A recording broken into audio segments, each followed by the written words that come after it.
The day I couldn't be strong anymore. Well, for most of my life, I thought strength looked like carrying more responsibility, more pressure, more expectations, more weight. And if you're a woman who's built anything at all, a family, a business, a career, a ministry, a life, you know exactly what I'm talking about. I'm Meredith Teason, and this is the Rooted Leadership Podcast. For me, people start describing you as strong, dependable, capable, resilient, and eventually you start believing strength means never needing anything from anyone else. At least I believed that for years until marriage taught me something leadership never could.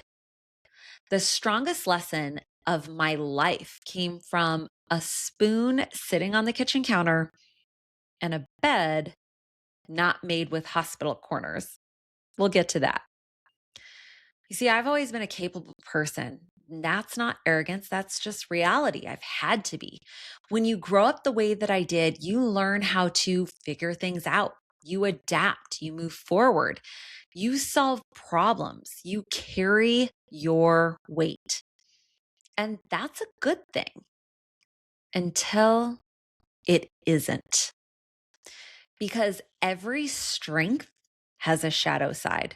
And the shadow side of competence is believing you don't need anyone. You're superwoman. Well, not long after Chad and I got married, I remember I came home one afternoon and I walked into our bedroom. The bed was made. Now, I know most people, especially ladies, that's not much of a story.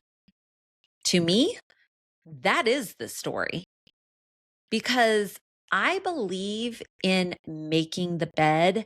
However, I was taught to make the bed with hospital corners, everything perfectly tucked in, everything straight, everything right. The problem was the bed wasn't made correctly, at least not according to me. And because I am exactly who I am, I immediately started preparing to remake that bed. I mean, I started stripping it. And my mother happened to be there. And I remember asking her to help me redo it. And she looked at me like I was crazy. Then she asked this question: "What's wrong with the bed, Meredith?" I laughed because obviously there was something wrong with it. I mean, the corners weren't right. The blanket was scattered in the wrong directions. Don't even get me started on the pillows. And then she said something that hit me in the chest. She said, "Just because it's not up to your standards doesn't mean the thought and the heart weren't behind it." Ugh, instantly, I knew she was right. My husband didn't make that bed because he cared about perfection. He made the bed because he cared about me. And I was about to erase that entire gift because it wasn't wrapped up the way I would have wrapped it. I think a lot of women do this, not just in marriage, in leadership, in friendships, in life.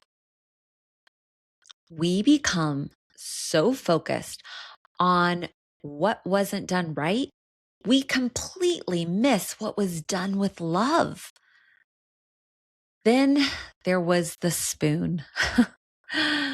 Honestly, this is maybe my favorite story in our marriage because it took me years to understand why it mattered. Let me set the stage. Every morning, Chad makes coffee, and every morning he likes his with cream and sugar. And I drink mine black the way God intended. However, he has to stir his coffee, so he would stir it, take his spoon, and place it on a perfectly folded paper towel right next to the coffee pot so no drips would be on the counter. Very thoughtful. And then throughout the day, as he would refill his coffee, he'd use the spoon. Then, when he was done, he would rinse his mug and put it in the dishwasher. But not the spoon. Never the spoon.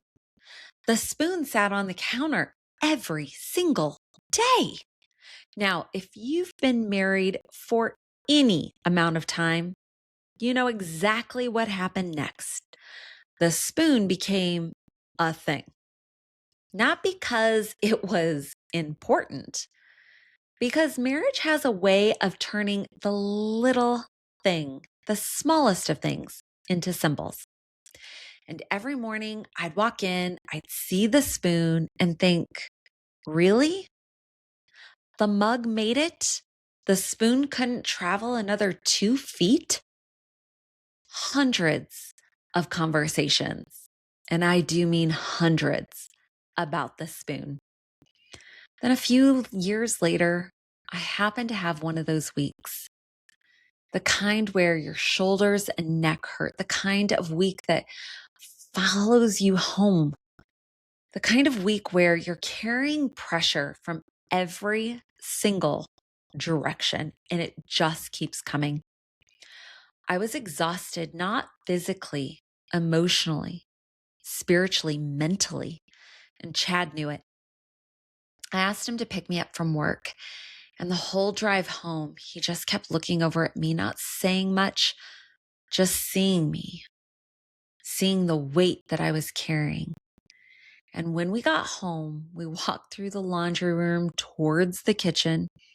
He was a couple of steps ahead of me. And even though I couldn't see it, I saw him suddenly twitch and freeze.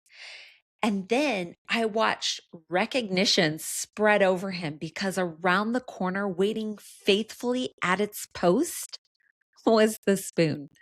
And before I knew it, he was leaping into action. You can't make this up. I remember he grabbed the spoon, literally leapt over the kitchen island, ripped open the dishwasher, threw the spoon in, slammed the dishwasher shut, leaned against the counter, grinning like he had just won a gold medal, and then silence. And we both burst out laughing.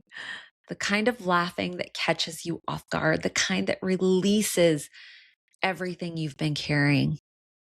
Because suddenly, it wasn't about the spoon. It never was.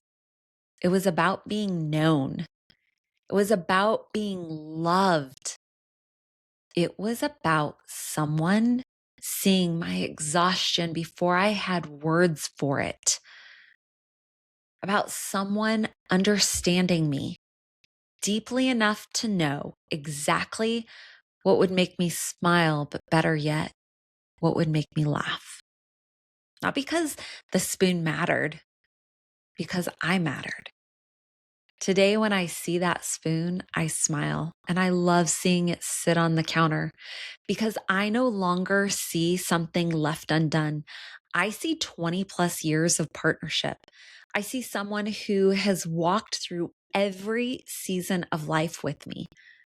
I see someone who wouldn't let me walk home alone the first night we met and who hasn't let me walk through life alone since. The spoon reminds me of something I've spent years learning. Strength is not carrying yourself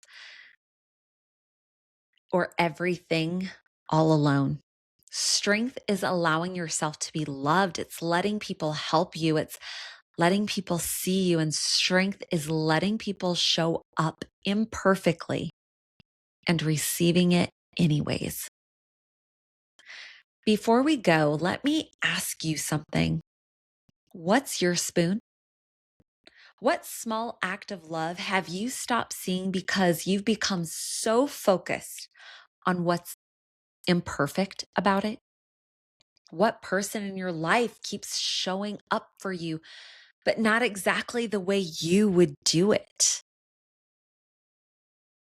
And have you become so committed to your standard that you're missing their heart. Because leadership taught me how to help people, but marriage taught me how to let people help me.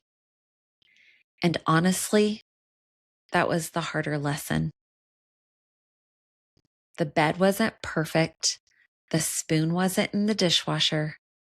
The man was loving me the entire time. God even said, it's not good for man to carry the work alone. And so he created woman. Don't shrink and don't settle, but go be the woman another woman needs to see. And until next time, remember to live life rooted.